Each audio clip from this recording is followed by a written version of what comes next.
Vijana wawili maarufu kwa majina ya Chaba na Dudu Kwe wamekuwa waathirika wakubwa wa kadhia hiyo, na ITV imewatembelea na kusikia mtazamo wao.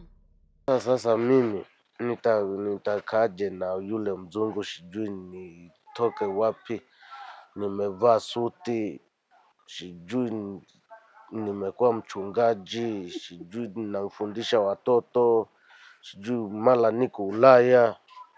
Mbona mimi niko hapa polini ndo naonyeshewaga tu hiyo picha? Watu ambao waliotufanya namna hii wale natakiwa mnawafuata vizuri sana katika kwenye sheria nzuri, iwe sheria kwa kutuangalia sisi, kutuaibisha katika kwenye Tanzania yetu sisi.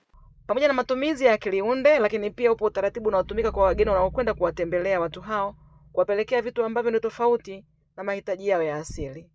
Mfano, unaweza ukakuta wanachukua video ya wanakula nyama mbichi, ama wanakula vitu ambavyo wanaletewa kutoka mjini kama karoti, wanaletewa soda, wanaletewa nyanya na kadhalika.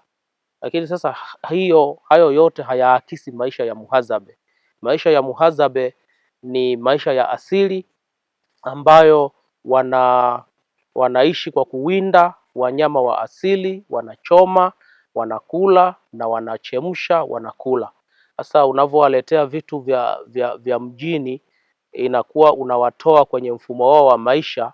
ITV ikazungumza na mkuu wa mkoa wa Arusha CPA Amos Makalla kujua msimamo wa serikali juu ya ulinzi wa haki za watu wa jamii hiyo.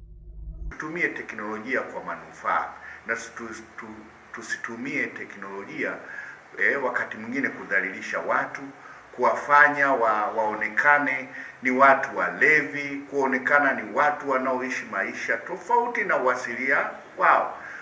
Sisi kama serikali ya mkoa tutaendelea kwa kweli, kama ambavyo nilitoa tamko langu nikiwa katika halmashauri ya Karatu, kuhakikisha kwamba jamii ya Wahadzabe na wengine ambao bado wanaishi kwa kutegemea vyakula vyao, maisha yao porini, wanalindwa. Hapa ni kitongoji cha Murus wilayani Karatu, ambapo yapo makazi ya jamii ya Wahadzabe, na hapa niko na Chaba na Dudu Kwe. Kama wanavyoonekana wako katika maisha yao ya asili kabisa, tofauti na ambavyo wanaonekana kwenye mitandao ya kijamii, kwa maisha yao yameshakuwa ni ya hali ya juu kabisa, na wako nje ya nchi wakiendeleza maisha ya kifahari.